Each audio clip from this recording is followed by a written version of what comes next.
Hello, ಎಲ್ಲರಿಗೂ ನಮಸ್ಕಾರ. Welcome to Geetanjali YouTube channel.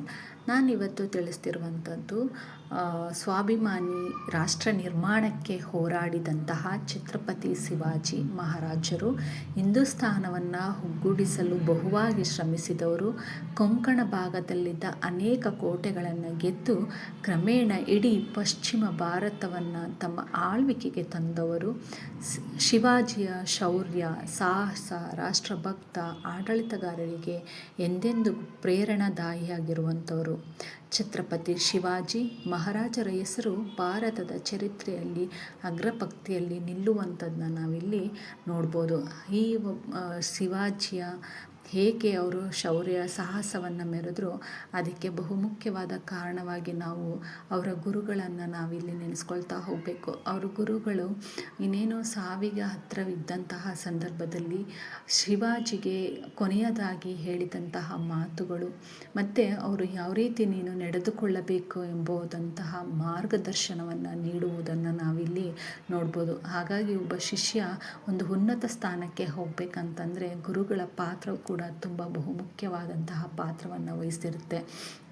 ಹಾಗಾಗಿ ಇವತ್ತು ಶಿವಾಜಿಯವರ ಗುರುಗಳ ವಿಚಾರವನ್ನು ನಾನು ಇವತ್ತು ನಿಮಗೆ ತಿಳಿಸ್ತಾ ಇದ್ದೀನಿ. ಹಾಗೆ ಅವರು ಹೇಳ್ತಿರ್ತಾರೆ, ಶಿವ, ನಾನಿನ್ನೂ ಬದುಕುವ ಆಸೆ ಇಲ್ಲ, ಇಷ್ಟರಲ್ಲೇ ಇಹಲೋಕವನ್ನು ಬಿಟ್ಟು ಹೋಗಬೇಕಾಗುವುದು. ನಾನು ಬಹುಕಾಲ ಬದುಕಿ ಪ್ರಪಂಚದಲ್ಲಿ ಬಗೆ ಬಗೆಯ ಕಷ್ಟ ಸುಖಗಳನ್ನು ಅನುಭವಿಸಿದ್ದೇನೆ. ನನ್ನ ಅನುಭವವನ್ನು ನೀನರಿತು, ಅಂದರೆ ಗುರುಗಳು ಹೇಳ್ತಾರೆ, ನನ್ನ ಅನುಭವಗಳನ್ನು ನೀನರಿತು ಅದಕ್ಕನುಸಾರವಾಗಿ ಕಾರ್ಯಗಳನ್ನು ಮಾಡುವನಾದರೆ ಇಹ ಪರಗಳೆರಡಲ್ಲೂ ನಿನಗೆ ಸುಖ ಉಂಟು ಆಗುತ್ತೆ. ಹಾಗಾಗಿ ಕಾಲಕ್ಕೆ ಸರಿಯಾಗಿ ಎದ್ದು ಜಗದೀಶ್ವರನ ನಾಮಸ್ಮರಣೆಯನ್ನು ಮಾಡು. ಪ್ರಪಂಚವು ಅಸ್ಥಿರವೆಂದು ತಿಳಿದು ಸುಖದಲ್ಲಾಗಲಿ ದುಃಖದಲ್ಲಾಗಲಿ ಭಾವ ವಿಕಲ್ಪಕ್ಕೆಡೆಗೊಡದೆ ಕಾರ್ಯವನ್ನು ಮಾಡತೊಡಗು. ಕ್ರೋಧಕ್ಕೂ ಮೋಹಕ್ಕೂ ವಶನಾಗಿ ಪಕ್ಷಪಾತ ಬುದ್ಧಿಯಿಂದ ವಿಚಾರ ಮಾಡಬೇಡ. ಏಕಪಕ್ಷವನ್ನು ಕೇಳಿ ಎಂದಿಗೂ ನಿನ್ನ ಅಭಿಪ್ರಾಯವನ್ನು ಕೊಡಬೇಡ. ಸತ್ಯಕ್ಕೆ ಮೆರೆಯುಂಟು ಮಿಥ್ಯೆಗಿಲ್ಲ, ಅದು ಹೇಳುವವನ ಇಚ್ಛಾನುಸಾರವಾಗಿ ಬೆಳೆಯುತ್ತಾ ಹೋಗುವುದು. ಅಹಂಕಾರ ಪಡಬೇಡ. ಸರ್ವಗುಣ ಸಂಪನ್ನನಾದರೂ ಅಹಂಕಾರಿಯಾದರೆ ಅವನ್ನೆಲ್ಲರೂ ಧಿಕ್ಕರಿಸುವವರು. ವಿಚಾರ ಸ್ಥಾನದಲ್ಲಿ ನಿನ್ನ ಅಭಿಪ್ರಾಯವನ್ನೇ ಸ್ಥಾಪಿಸಲೆಣಿಸಿ ದುರಾಗ್ರಹ ಮಾಡಬೇಡ. ಎಲ್ಲರಂತೆ ನೀನು ಭ್ರಾಂತಿಗೊಳಗಾಗಬಾರದು. ನಾನೆಲ್ಲವನ್ನೂ ಬಲ್ಲೆನೆಂಬ ಭಾವವನ್ನು ಯಾವ ಬಗೆಯಲ್ಲೂ ತಿಳಿಸಬೇಡ. ಇದು ಬುದ್ಧಿವಂತರಲ್ಲಿ ಅತೀನಿಂದನೀಯವಾದ ದೋಷ. ಹೊಗಳುವವರ ಮಾತಿಗೆ ಹಿಗ್ಗಬೇಡ. ಇವರು ಹಣವುಳ್ಳವರಿಗೆ ಕಡು ಹಗೆಗಳು, ಯಥಾರ್ಥವಾದಿಗಳೇ ಮಿತ್ರರು. ಆದುದರಿಂದ ಇದ್ದಂತೆ ಹೇಳುವ ಪಂಡಿತರಿಗೆ ಸನ್ಮಾನವನ್ನು ಧನವನ್ನು ಕೊಟ್ಟು ಪೂಜಿಸು. ಅಂದರೆ ಅವರು ಹೇಳ್ತಾರೆ, ಮಿತ್ರರು ಯಾವಾಗಲೂ ಕೂಡ ಯಾರು ಪಂಡಿತರಿಗೆ ಇದ್ದದ್ದನ್ನು ಇದ್ದ ಹಾಗೆ ಹೇಳ್ತಾರೋ ಆ ಒಂದು ಪಂಡಿತರಿಗೆ ಸನ್ಮಾನವನ್ನು ಧನವನ್ನು ಕೊಟ್ಟು ಪೂಜಿಸು. ಸಾಧ್ಯವಾದಷ್ಟು ದೇಶ ಸಂಚಾರ ಮಾಡು. ಸಾಧ್ಯವಾದಷ್ಟು ದೇಶವನ್ನು ಸುತ್ತಬೇಕು, ಸಂಚಾರವನ್ನು ಮಾಡಬೇಕು. ಹಾಗೆ ಆಯಾ ದೇಶದಲ್ಲಿ ಪ್ರತಿ ವಿಷಯವನ್ನು ಚೆನ್ನಾಗಿ ಪರ್ಯಾಲೋಚಿಸು. ಅಂದರೆ ನೀನು ಯಾವುದೇ ಒಂದು ದೇಶಕ್ಕೆ ಹೋದ್ರೂ ಕೂಡ ಅಲ್ಲಿರುವಂತಹ ವಿಷಯವನ್ನು ಚೆನ್ನಾಗಿ ಪರ್ಯಾಯವಾಗಿ ಆಲೋಚಿಸು. ಇಲ್ಲದೆ ಹೋದರೆ ದೇಶ ಪರ್ಯಟನದಿಂದ ಫಲವಿಲ್ಲ. ಸೂಕ್ಷ್ಮದರ್ಶಿಗಳಾದ ದೇಶಚಾರಿಗಳಿಂದ ಸಕಲ ತತ್ವವನ್ನು ಹರಿ. ಅವರು ನಿನ್ನ ದೇಶವನ್ನು ಪರದೇಶಕ್ಕೆ ಹೋಲಿಸಿ ಹೇಳುವ ಗುಣ ದೋಷಗಳನ್ನು ಕಿವಿಗೊಟ್ಟು ಕೇಳು. ಊಟದಲ್ಲೂ ಉಡುಗೆ ತೊಡುಗೆಗಳಲ್ಲೂ ಆಡಂಬರವೂ ಬೇಡ. ಅಂದರೆ ಅವರ ಗುರುಗಳು ಹೇಳ್ತಾರೆ, ಯಾವುದೇ ಒಂದು ಊಟದಲ್ಲಾಗಲಿ ಉಡುಗೆ ತೊಡುಗೆಗಳಾಗಲಿ ಆಡಂಬರವನ್ನು ಮಾಡಬೇಡ. ಇವು ಮನುಷ್ಯರ ವ್ಯಾಪಾವೃತ್ತಿಗಳನ್ನು ಹೆಚ್ಚಿಸುವವು. ಮಾದಕ ಸೇವನವು ಪರಸ್ತ್ರೀ ಗಮನವು ಗುರುತರ ವಾಪಗಳು. ಅಂದರೆ ನಾವೇನು ಮಾಡಬೇಕು, ಮಾದಕವನ್ನು ಸೇವನೆಯನ್ನು ಮಾಡಬೇಡ. ಹಾಗೆಯೇ ನೀನು ಪರಸ್ತ್ರೀಯ ಸಹವಾಸವನ್ನು ನೀವು ಮಾಡಬೇಡ ಅಂತ ಇವರು ಹೇಳ್ತಾರೆ. ಹಾಗೆ ನಿದ್ರಾಹಾರಗಳಲ್ಲಿ ಮಿತವಿರಲಿ. ಊಟವಾದ ಕೂಡಲೇ 10 ಗಾವುದ ಕುದುರೆಯ ಮೇಲೆ ಸವಾರಿ ಮಾಡುವಂತಿರಬೇಕು. ಊಟ ಆದಮೇಲೆ ಮಲ್ಕೋಬಾರ್ದು. ನೀನೇನು ಮಾಡಬೇಕು, ಸವಾರಿಯನ್ನು ಮಾಡುವಂತಿರಬೇಕು. ಎಷ್ಟು ಅಲ್ಪ ಕಾರ್ಯವಾದರೂ ಇತರರ ಮೇಲೆ ಹಾಕಿ ನಿಶ್ಚಿಂತನಾಗಬೇಡ. ನಿನ್ನ ಕಾರ್ಯ ಏನೇ ಇದ್ರೂ ಕೂಡ ಬೇರೆಯವ್ರ ಮೇಲೆ ಹಾಕಬೇಡ, ನಿಶ್ಚಿಂತನಾಗಬೇಡ. ನಿನ್ನ ಕೆಲಸವನ್ನು ನೀನು ಮಾಡು ಅಂತ ಹೇಳ್ತಾರೆ. ಅದನ್ನು ನಿನ್ನ ಕಣ್ಣಿಂದ ನೋಡುವ ಅಭ್ಯಾಸ ಮಾಡು. ನಿನ್ನ ಕೈಯ ಕೆಳಗಿನವರು ಕ್ಷಮಿಸಬಹುದಾದ ಅಪರಾಧವನ್ನು ಮಾಡಿದರೆ ಅವರ ಹೊಟ್ಟೆಯ ಮೇಲೆ ಹೊಡೆಯದೆ ಬೇರೆ ಬಗೆಯಲ್ಲಿ ಅವರನ್ನು ದಂಡಿಸು. ಅಂದರೆ ಅವರು ನಿನ್ನ ಕೈಯ ಕೆಳಗೆ ಕೆಲಸ ಮಾಡುವಂಥವರಿಗೆ ನೀನು ಕ್ಷಮಿಸಬಹುದಾದ ಅಪರಾಧವನ್ನು ಮಾಡಿದರೆ ಅವರಿಗೆ ಏನು ಮಾಡು, ಅವರ ಹೊಟ್ಟೆಯ ಮೇಲೆ ಹೊಡೆಯಬೇಡ. ನೀನು ಬೇರೆ ಬಗೆಯ ರೀತಿಯಾಗಿ ಅವರಿಗೆ ದಂಡಿಸು ಅಂತ ಅವರ ಗುರುಗಳು ಹೇಳ್ತಾರೆ. ಹಾಗೆ ಇನ್ನು ಕೆಲವೊಂದು ಹೇಳ್ತಾರೆ ಏನಂತಂದರೆ, ಕೆಲವರಿಗೆ ವಾಗ್ದಂಡನೆ ಪ್ರಾಣದಂಡನೆಗಿಂತ ಕ್ಲೇಶಕರವಾಗಿರುವುದು. ಆದುದರಿಂದ ಅಪರಾಧವು ಒಂದೇ ಆದರೂ ಅಪರಾಧಿಗಳ ಸ್ವಭಾವವನ್ನರಿತು ದಂಡನೆಯನ್ನು ವಿಧಿಸು. ಅಂದರೆ ಅಪರಾಧ ಒಂದೇ ಆದರೂ ಕೂಡ ಅಪರಾಧಿಗಳ ಸ್ವಭಾವ ಏನಾಗಿರುತ್ತೆ, ವಿಭಿನ್ನವಾಗಿರುತ್ತೆ. ಹಾಗಾಗಿ ಅಪರಾಧಿಯ ಸ್ವಭಾವವನ್ನು ಅರಿತು ದಂಡನೆಯನ್ನು ವಿಧಿಸು ಎಂದು ಹೇಳುತ್ತಾರೆ. ಹೀಗೆ ಪ್ರಜೆಗಳಿಗೆ ರಾಜನೇ ತಂದೆ ಆಗಿರ್ತಾನೆ, ರಾಜನೇ ತಾಯಿ ಆಗಿರ್ತಾಳೆ. ಹಾಗೆ ಆದುದರಿಂದ ಅವರ ಏಳಿಗೆಯ ನಿಮಿತ್ತವಾಗಿ ಯತ್ನವನ್ನು ಮಾಡು. ಅಂದರೆ ಪ್ರಜೆಗಳ ಏಳಿಗೆಯನ್ನು ನೀನು ಏನು ಮಾಡಬೇಕು, ಯತ್ನವನ್ನು ಮಾಡು. ಹಾಗೆ ಪ್ರಜೆಗಳು ಧನವಂತರು ಬುದ್ಧಿವಂತರು ಆದರೆ ರಾಜನಿಗೆ ಶುಭವುಂಟು. ಪ್ರಜೆಗಳು ಧನವಂತರಾದರೆ ಬುದ್ಧಿವಂತರಾದರೆ ಏನು ಉಪಯೋಗ ಆಗುತ್ತೆ, ರಾಜನಿಗೆ ಶುಭ ಉಂಟಾಗುತ್ತೆ ಅಂತ ಹೇಳ್ತಾರೆ.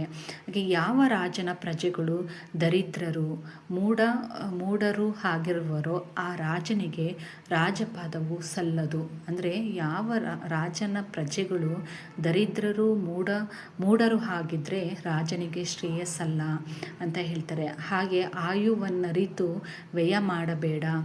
ಕೃಪಣನಂತೆ ಅರ್ಜನೆ ಮಾಡಿ ವಿರಕ್ತನಂತೆ ಯಥಾಕಾಲದಲ್ಲಿ ವೆಚ್ಚ ಮಾಡು. ಕೊಂಡು ಮಾರುವ ಕಾಲವು ಔದಾರ್ಯಕ್ಕೆ ಸಮಯವಿಲ್ಲ. ರಾಜರು ವಿಷಯಾಸಕ್ತಿಯನ್ನು ತೀರಿಸಿಕೊಳ್ಳುವ ನಿಮಿತ್ತವಾಗಿ ಪ್ರಜೆಗಳ ಹಣದಲ್ಲೊಂದು ಕವಡೆಯನ್ನು ಪೋಲು ಮಾಡಬಾರದು. ಅಂದರೆ ಪ್ರಜೆಗಳ ಹಣದಲ್ಲಿ ಯಾವುದೇ ರೀತಿಗೂ ನೀವು ಕವಡೆಯನ್ನು, ಅಂದರೆ ಪ್ರಜೆಗಳ ದುಡ್ಡು ಏನಿರುತ್ತೆ ಅದರಲ್ಲಿ ನೀನು ಯಾವುದೇ ಕಾರಣಕ್ಕೂ ಅದನ್ನು ದುಡ್ಡನ್ನು ಅಥವಾ ಧನವನ್ನು ಹಾಳು ಮಾಡಬೇಡ, ಪೋಲು ಮಾಡಬೇಡ ಅಂತ ಹೇಳ್ತಾರೆ. ಎಂತಹ ದುರವ್ಯವಸ್ಥೆಯಲ್ಲೂ ಬಿದ್ದರೂ ಸಂತುಷ್ಟನಾಗಿದ್ದು ಸ್ಥೈರ್ಯದಿಂದ ಕಷ್ಟವನ್ನು ಕಳೆಯಲು ಯತ್ನಿಸು. ವಿಶ್ವಾಸಕ್ಕೆ ಯೋಗ್ಯರಾದ ಮತ್ತು ಬುದ್ಧಿವಂತ ಮತವನ್ನೇ ಸರ್ವದಾ ಅವಲಂಬಿಸು. ಸರ್ವಗುಣ ಸಂಪನ್ನನಾದರೂ ರಾಜನಿಗೆ ಸುಮಂತ್ರಿಗಳಿರಬೇಕು. ಸುಮಂತ್ರಿಗಳ ಸಹಾಯದಿಂದ ಅವರು ತಮಗೆ ಬರುವ ಬಾಧೆಗಳನ್ನು ವಿಪತ್ತುಗಳನ್ನು ಪರಿಹರಿಸಿಕೊಂಡು ಸೌಭಾಗ್ಯವನ್ನು ಪಡೆಯಬಹುದು. ಬಾಬಾಜಿ ಸೋನದೇವ, ಸಾಮರಾಯ ಪಂಥ ಮೊದಲಾದವರು ವಿದ್ಯಾ ವಿನಯ ಸಂಪನ್ನರು, ಪ್ರಭು ಭಕ್ತರು, ಕಷ್ಟ ಸಹಿಷ್ಣುಗಳ, ಸ್ವಧರ್ಮ ಪರಾಯಣರು, ದೂರದರ್ಶಿಗಳು, ಸ್ವದೇಶಾಭಿಮಾನಿಗಳು ಅಲ್ಲದೆ ಅವರು ಗೋಬ್ರಾಹ್ಮಣರಿಗಾಗಿಯೂ ಧರ್ಮಕ್ಕಾಗಿಯೂ ಪ್ರಾಣವನ್ನಾದರೂ ತೆರುವರು. ಅವರೆಲ್ಲರೂ ಕೂಡ ಶೂರರು, ಯುದ್ಧ ಪ್ರಿಯರು. ಅವರನ್ನು ನೀನು ಸರಿಯಾಗಿ ವಿನಿಯೋಗಿಸಿದರೆ ಅಸಾಧಾರಣ ಕಾರ್ಯವನ್ನು ಸಾಧಿಸಬಹುದು. ಅಂದರೆ ಶಿವಾಜಿಗೆ ಅವ್ರ ಗುರುಗಳು ಹೇಳ್ತಾರೆ, ಪ್ರಭು ಭಕ್ತರು, ಕಷ್ಟ ಸಹಿಷ್ಣುಗಳು, ಸ್ವಧರ್ಮ ಪರಾಯಣರು, ದೂರದರ್ಶಿಗಳು ಇವರೆಲ್ಲರೂ ಕೂಡ ಗೋಬ್ರಾಹ್ಮಣರಿಗಾಗಿಯೂ ಧರ್ಮಕ್ಕಾಗಿಯೂ ಪ್ರಾಣವನ್ನಾದರೂ ಕೂಡ ಅವರು ನೀಡ್ತಾರೆ. ಅವರೆಲ್ಲರೂ ಕೂಡ ಶೂರರಿದ್ದಾರೆ, ಯುದ್ಧ ಪ್ರಿಯರಿದ್ದಾರೆ. ಅವರನ್ನು ನೀನು ಸರಿಯಾಗಿ ಬಳಸಿಕೊಂಡರೆ ಸಾಧಾರಣ ಕಾರ್ಯವನ್ನು ಕೂಡ ನೀನು ಸಾಧನೆಯನ್ನು ಮಾಡ್ಬೋದು ಅನ್ನೋದನ್ನು ಶಿವಾಜಿಗೆ ಅವರ ಗುರುಗಳು ಹೇಳ್ತಾರೆ. ಹಾಗೆ ಸ್ವಾರ್ಥಕ್ಕಾಗಿ ದೇಶದ ಹಿತವನ್ನು ಬಲಿ ಕೊಡುವವನು ನರರಾಕ್ಷಕನು. ಅಂದರೆ ಶಿವಾಜಿಗೆ ಅವರ ಗುರುಗಳು ಹೇಳ್ತಾರೆ ಏನಂತಂದರೆ, ಸ್ವಾರ್ಥಕ್ಕಾಗಿ ದೇಶದ ಹಿತವನ್ನು ನೀನೇನಾದರೂ ಬಲಿ ಕೊಟ್ಟರೆ ಏನಾಗುತ್ತೆ, ನೀನು ರಾಕ್ಷಸನಾಗ್ತೀಯ ಅಂತ ಹೇಳ್ತಾರೆ. ಹಾಗಾಗಿ ಆ ಕುಲಗೇಡಿಯನ್ನು ಎಲ್ಲರೂ ಧಿಕ್ಕರಿಸುವರು. ಹಾಗಾಗಿ ಪ್ರಜೆಗಳೇನು ಮಾಡ್ತಾರೆ, ಎಲ್ಲರೂ ಕೂಡ ಏನು ಮಾಡ್ತಾರೆ, ನಿನ್ನ ಧಿಕ್ಕರಿಸ್ತಾರೆ. ಅಂಥ ಕೆಲಸವನ್ನು ನೀನು ಮಾಡಬೇಡ ಅಂತ ಹೇಳ್ತಾರೆ. ಹಾಗೆ ಈ ವಿಷಯದಲ್ಲಿ ನಿನಗೆ ಎಚ್ಚರಿಕೆ ಇರಲಿ. ಮಹಾಭಾರತ, ರಾಮಾಯಣ ಮೊದಲಾದ ಗ್ರಂಥಗಳಲ್ಲಿ ವಂದಿಸಿಯರಾದ ಅನೇಕ ಮಹಾತ್ಮರ ಚರಿತ್ರೆಯು ವರ್ಣಿತವಾಗಿರುವುದು. ಅಂದರೆ ಅವರ ಗುರುಗಳು ಶಿವಾಜಿಗೆ ಹೇಳ್ತಾರೆ, ನೀನು ರಾಮಾಯಣ ಮಹಾಭಾರತ ಇದೆಲ್ಲ ಅದನ್ನು ಆ ಗ್ರಂಥಗಳನ್ನು ನೀನು ಓದು, ಅಲ್ಲಿ ಮಹಾತ್ಮರ ಚರಿತ್ರೆಯನ್ನು ವರ್ಣಿಸ್ತಾ ಹೋಗ್ತಿದ್ದಾರೆ. ಹಾಗಾಗಿ ಮಹಾಭಾರತದ ಕಥೆಯನ್ನು ಮನಸ್ಸಿಟ್ಟು ಪ್ರತಿದಿನವೂ ಸಾಧ್ಯವಾದಷ್ಟು ಮಟ್ಟಿಗೆ ಕೇಳುತ್ತಿರು. ಅಂದರೆ ಅವರು ಗುರುಗಳು ಹೇಳ್ತಾರೆ, ಮಹಾಭಾರತದಲ್ಲಿರುವಂತಹ ಕಥೆಯನ್ನು ನೀನು ಮನಸ್ಸಿನಲ್ಲಿ ಇಟ್ಟು ಪ್ರತಿದಿನವೂ ಸಾಧ್ಯವಾದಷ್ಟು ನೀನೇನು ಮಾಡಬೇಕು, ಕೇಳ್ತಿರಬೇಕು ಅಂತ ಹೇಳ್ತಾರೆ ಶಿವಾಜಿಗೆ. ಹೀಗೆ ವಿದೇಶಿಯರ ಇತಿಹಾಸವನ್ನು, ವೀರ ಪುರುಷರ ಚರಿತ್ರವನ್ನು ಕೇಳುವುದು ಒಳ್ಳೆಯದು. ಅಂದರೆ ನೀನೇನು ಮಾಡು, ಶಿವಾಜಿಗೆ ಅವ್ರ ಗುರುಗಳು ಹೇಳ್ತಿರ್ತಾರೆ, ವಿದೇಶಿಯರ ಇತಿಹಾಸವನ್ನು ನೀನು, ವೀರ ಪುರುಷರ ಚರಿತ್ರೆಯನ್ನು ಕೇಳುವುದು ನಿನಗೆ ಒಳ್ಳೆಯದು ಆಗತ್ತೆ ಅಂತ ಹೇಳ್ತಾರೆ. ಹಾಗೆ ಒಂದು ದೇಶವು ಹೀನ ಸ್ಥಿತಿಯಿಂದ ಉನ್ನತ ಸ್ಥಿತಿಗೆ ಯಾವ ಉಪಾಯದಿಂದ ಬಂದಿತೋ, ಯಾವ ಕಾರಣಗಳಿಂದ ಅವನತಿಯನ್ನು ಹೊಂದಿತೋ, ಇವೆಲ್ಲ ಮೊದಲಾದ ವಿಷಯಗಳನ್ನು ಸಾವಧಾನವಾಗಿ ನೀನೇನು ಮಾಡಬೇಕು, ಚಿಂತನೆಯನ್ನು ಮಾಡಬೇಕು ಅಂತ ಶಿವಾಜಿಗೆ ಅವರು ಗುರುಗಳು ಹೇಳ್ತಾರೆ. ಅಂದರೆ ಒಂದು ದೇಶ ಹೀನ ಸ್ಥಿತಿಗೆ ಬರಬೇಕಾದ್ರೆ ಅಥವಾ ಉನ್ನತ ಸ್ಥಿತಿಗೆ ಬರಬೇಕಾದ್ರೆ ಅಲ್ಲಿ ಉಪಾಯದಿಂದ ಯಾವ ರೀತಿ ಅವರು ಕಾರಣಗಳೇನಿತ್ತು, ಅವನತಿ ಆಗೋಕ್ಕೆ ಕಾರಣಗಳೇನು ಅನ್ನೋದನ್ನು ನೀನೇನು ಮಾಡಬೇಕು, ಸಾವಧಾನದಿಂದ ಯೋಚನೆಯನ್ನು, ಚಿಂತನೆಯನ್ನು ಮಾಡಬೇಕು ಅಂತ ಹೇಳ್ತಾರೆ.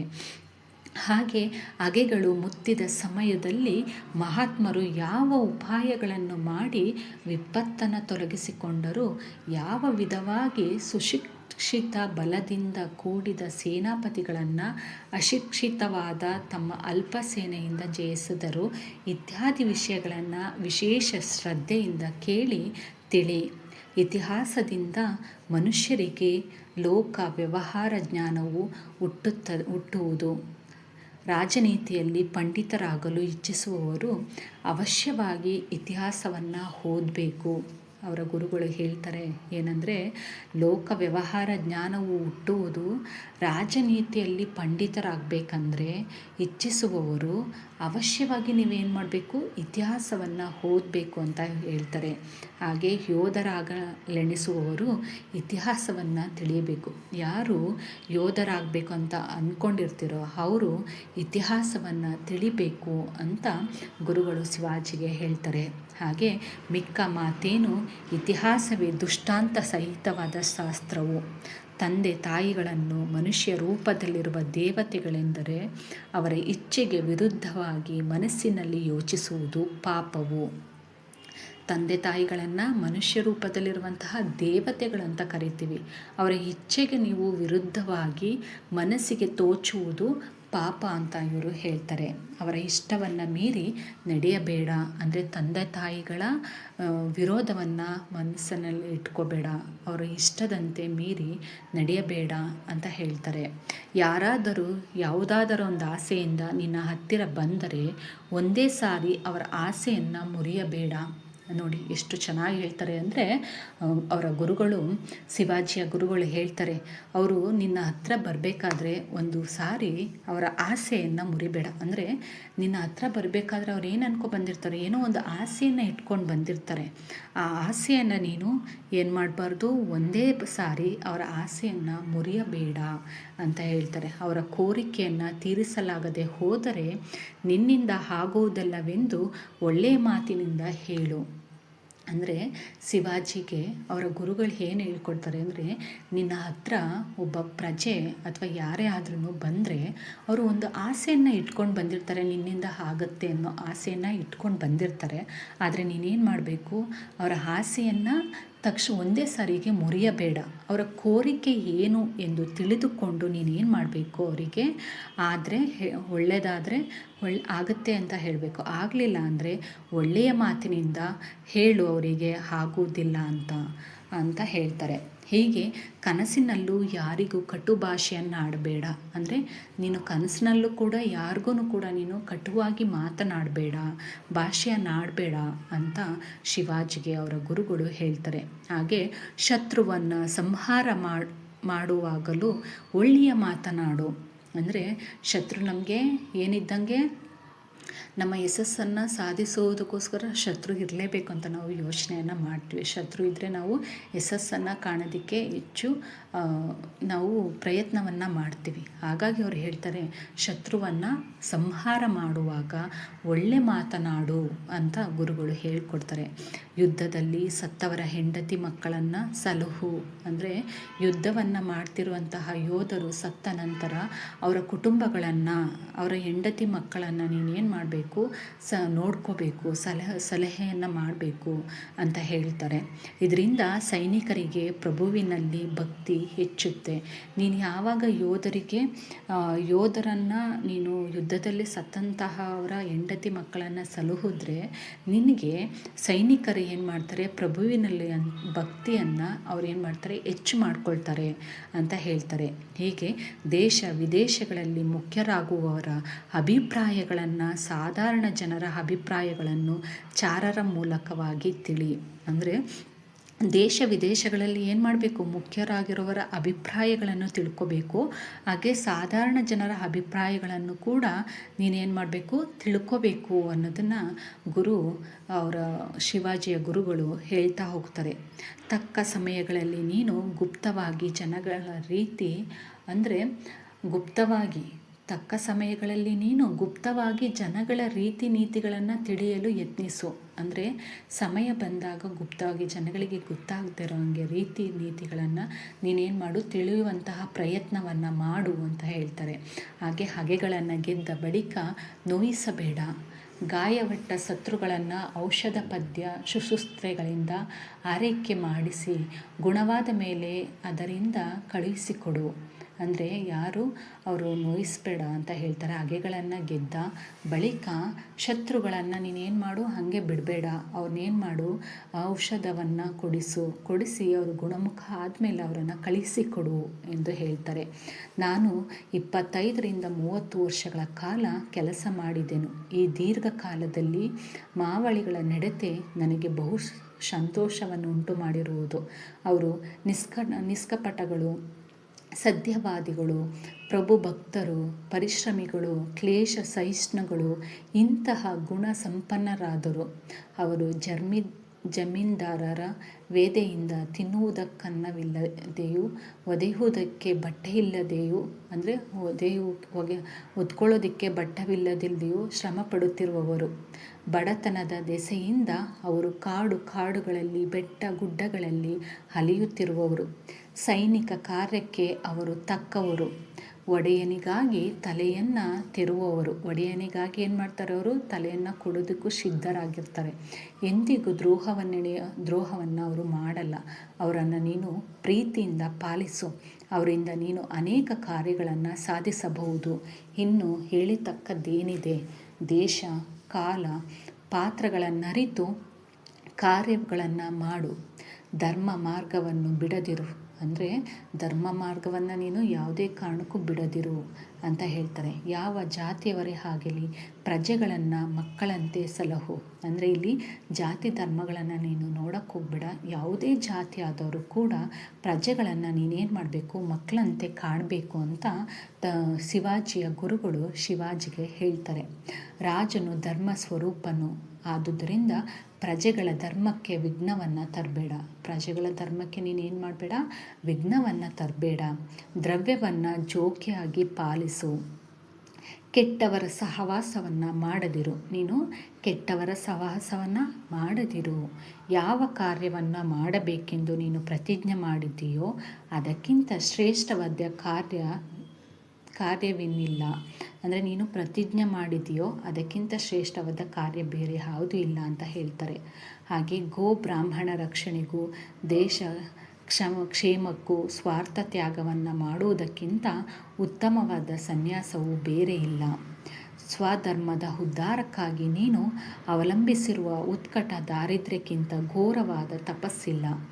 ನಿನ್ನ ಈ ಮಂಗಳಕರವಾದ ಕಾರ್ಯಗಳಿಗೆ ಮಂಗಳಮಯನಾದ ಪರಮೇಶ್ವರನು ನೆರವಾಗಲಿ. ನೀನು ಕೈಗೊಂಡಿರುವಂತಹ ಶುಭ ಕಾರ್ಯಗಳಲ್ಲಿ ನಾನಾ ಪ್ರಕಾರವಾದ ವಿಘ್ನ ವಿಪತ್ತುಗಳು ಕ್ಲೇಶ ದುಃಖಗಳು ಬರಬಹುದು. ಅವ್ರು ಹೇಳ್ತಾರೆ, ನೀನು ಕೈಗೊಂಡಿರುವಂತಹ ಶುಭ ಕಾರ್ಯಗಳಲ್ಲಿ ನಾನಾ ಪ್ರಕಾರವಾದ ವಿಘ್ನ ವಿಪತ್ತುಗಳು ಏನಾಗುತ್ತೆ ಬರಬಹುದು, ಕ್ಲೇಶ ದುಃಖಗಳು ಕೂಡ ಬರಬಹುದು. ಹೆದರದೆ ಸಾವಧಾನವಾಗಿರು.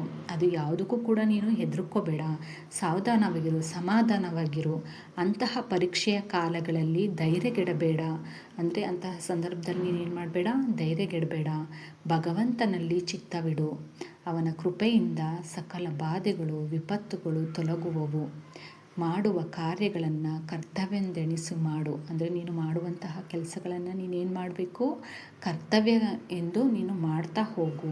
ಕಾರ್ಯ ಸಫಲವಾದರೆ ಹಿಗ್ಗದಿರು. ಅಂದರೆ ನಿನ್ನ ಕಾರ್ಯ ಅದೇನಾದರೂ ಯಶಸ್ಸನ್ನು ಹೊಂದಿದರೆ ನೀನೇನು ಮಾಡಬೇಡ, ಹಿಗ್ಬೇಡ. ವಿಫಲವಾದರೆ ಕುಂದದಿರು. ಅಂದರೆ ಅದೇನಾದರೂ ಸಕ್ಸಸ್ ಆಗಲಿಲ್ಲ ಅಂದರೆ ನೀನೇನು ಮಾಡು, ಕುಂದಬೇಡ, ನನಗೆ ಆಗಲ್ಲ ಅನ್ನೋದು ನೀನು ಯಾವುದೇ ಕಾರಣಕ್ಕೂ ಅಂದ್ಕೋಬೇಡ. ಈ ವಿಧವಾದ ಸಾಧನೆಯನ್ನು ನೀನು ಮಾಡು ಎಂದು ಹೇಳ್ತಾರೆ. ಹೀಗೆ ಇತ್ತೆಂದು ದಾದಾಜಿ ಕೊಂಡದೇವನು ಉಪದೇಶವನ್ನು ಮಾಡ್ತಾರೆ. ಅಂದರೆ ದಾದಾಜಿ ಕೊಂಡದೇವರು ಯಾರು, ಶಿವಾಜಿಯ ಗುರುಗಳು. ಇವರು ಈ ಎಲ್ಲ ಮೇಲಿನ ಉಪದೇಶಗಳನ್ನು ಏನು ಮಾಡ್ತಾರೆ, ಶಿವಾಜಿಯ ಮುಖಮಂಡಲದಲ್ಲೊಂದು ಅಪೂರ್ವವಾದ ಕಾಂತಿಯನ್ನು ಹುಟ್ಟುತ್ತೆ. ಗುರುವಿನ ಹಿತೋಪದೇಶದಿಂದ ಅವನ ಹೃದಯವು ಆನಂದಭರಿತವಾಗುತ್ತೆ. ಆದರೆ ಶಿವಾಜಿಯ ಪರಮ ಶ್ರದ್ಧಾಸ್ಪಂದನಾದ ಗುರುವು ಮೃತ್ಯುಶಯದಲ್ಲಿ ಮಲಗಿದ್ದನು. ಇಂತಹ ಕರುಣಾಳುವಾದ ಗುರುವು ಇನ್ನು ದುರ್ಲಭ. ಸಕಲ ಶಾಸ್ತ್ರ ಸಾರದಿಂದ ಕೂಡಿದ ಈ ವಿಧವಾದ ಉಪದೇಶವು ಇನ್ನು ಶ್ರುತಿಗೋಚರವಾಗದಿರಲಿ ಎಂದು ಮನಸ್ಸಿಗೆ ಬರುತ್ತಲೇ ಅವನ ಕೆಂಪೇರಿದ ಮುಖವು ಬೆಳ್ಳಗಾಯಿತು. ಕಣ್ಣೀರುಕ್ಕಿತು. ಮುಖದ ಕಾಂತಿ ಅಡಗಿತು. ದಾದಾಜಿ ಅಡಿಗಡಿಗೆ ಮೂರ್ಛೆ ಹೋಗಲಾರಂಭಿಸಿದನು. ಮಾತನಾಡಲು ಕಷ್ಟವಾಯಿತು. ಪಕ್ಕದಲ್ಲಿ ಕುಳಿತಿದ್ದ ಹೆಂಡತಿಯನ್ನು ಕುರಿತು ತಲೆಯನ್ನು ಕೊಂಚ ಎತ್ತಿ ಹಿಡಿ ಎಂದು ಹೇಳ್ತಾನೆ. ಸಹಧರ್ಮಿಣಿಯ ತಲೆಯು ಎತ್ತಿ ಹಿಡಿತಾಳೆ. ಕೂಡಲೇ ಮೃತ್ಯುವಿನ ಚಿಹ್ನೆಗಳನ್ನು ಕಾಣುತ್ತೆ. ಆಗಲೂ ಅವನಿಗೆ ಪ್ರಜ್ಞೆ ತಪ್ಪಲಿಲ್ಲ. ಅಂತ ಕಾಲೇಚ ಮಾವೇವ ಮುಕ್ತಾವ ಕಳೇಬರಹಂ ಎಂಬ ಗೀತವಾಕ್ಯವನ್ನು ನುಡಿದು ದಾದಾಜಿ ಕೊಂಡದೇವನು ಕಣ್ಣು ಮುಚ್ತಾನೆ. ದಾದಾಜಿ ಪುಣೆಯ ಪ್ರದೇಶದಲ್ಲಿರುವ ಮಲ್ಟನ್ ಎಂಬ ಗ್ರಾಮದಲ್ಲಿ ಹುಟ್ಟಿದ ಒಬ್ಬ ದೇಶಸ್ಥ ಬ್ರಾಹ್ಮಣನು. ಅವನ ಪೂರ್ವಿಕರು ಈ ಗ್ರಾಮದ ಕುಲಕರ್ಣಿಗಳು. ಶಹಾಜಿಯು ದಾದಾಜಿಯ ಬುದ್ಧಿ, ಕಾರ್ಯ ತತ್ಪರತೆ, ಧರ್ಮ ಪರಾಯಣತೆ ಮೊದಲಾದ ಗುಣಗಳಿಗೆ ಮೆಚ್ಚಿ ಪುಣೆ ಮತ್ತು ಸೂಪವೆಂಬ ತನ್ನ ಜಹಾಗೀರಿಗಳ ಕಾರ್ಯಗಳನ್ನು ನೋಡುವುದಕ್ಕಾಗಿ ಅವನನ್ನು ಕರೆಸಿಕೊಂಡಿರ್ತಾರೆ. ದಾದಾಜಿ ಅಲ್ಪಕಾಲದೊಳಗೆ ಜಹಾಗೀರಿಯನ್ನಾಶ್ರಯಕ್ಕೆ ತರ್ತಾರೆ. ಅವನು ಭೂಮಿಯ ಹುಟ್ಟುವಳಿಗೆ ತಕ್ಕ ಹಾಗೆ ಕಂದಾಯವನ್ನು ಹಾಕಿ ಜಹಾಗೀರಿಯ ಉತ್ಪತ್ತಿಯನ್ನು ಹೆಚ್ಚಿಸ್ತಾರೆ. ಅದರಿಂದ ಶಹಾಜಿಯು ಹೆಚ್ಚಾಗಿ ಕಾಲಾಳುಗಳನ್ನು, ಬಾರ್ಗಿರಗಳನ್ನು ಇಟ್ಟ ಗಿರಿದುರ್ಗಗಳನ್ನು ಭದ್ರಪಡಿಸ್ತಾರೆ. ಅವನ ಪಾರಪತ್ಯವು ಪ್ರಜೆಗಳಿಗೆ ಹಿತವಾಗಿದ್ದುದಲ್ಲದೆ ಶಹಾಜಿಯು ಅಚ್ಚುಮೆಚ್ಚಾಗಿದ್ದುದು. ಅವನ ಕಾಲದಲ್ಲಿ ಪುಣೆ, ಸೂಪ, ಇಂದಾಪುರ, ಬಾರಾಮತಿ, ಮಾವಳ ಇವುಗಳು ಯಾವ ಬಾಧೆಯೂ ಇಲ್ಲದೆ ಸುರಕ್ಷಿತವಾಗಿರ್ತವೆ. ಹೀಗೆ ಶಹಾಜಿಯ ಮಗನ ಹತ್ತಿರವಿರುತ್ತಿರಲಿಲ್ಲ. ದಾದಾಜಿಯ ಮಗನ ಬಳಿ ತಂದೆ ಇರಲಿಲ್ಲವೆಂದೆನಿಸಲಿಲ್ಲ. ತಂದೆಯು ಹತ್ತಿರವಿದ್ದು ಮಗನನ್ನು ಎಷ್ಟು ಮಮತೆಯಿಂದ ಸಾಕಿ ಸಲಹುತ್ತಿದ್ದನೋ ಅಷ್ಟೋ ಮಮತೆಯಿಂದ ದಾದಾಜಿಯು ಶಿವಾಜಿಯನ್ನು ವಾಲಿಸುತ್ತಿದ್ದನು. ಈ ಬಾಲಕನ ಬೆಟ್ಟಗಳಲ್ಲಿ ಸ್ವೇಚ್ಛೆಯಾಗಿ ಅಲೆಯುತ್ತಿದ್ದನು. ಅವನಿಗೆ ಇಷ್ಟವಾಗಿರಲಿಲ್ಲ.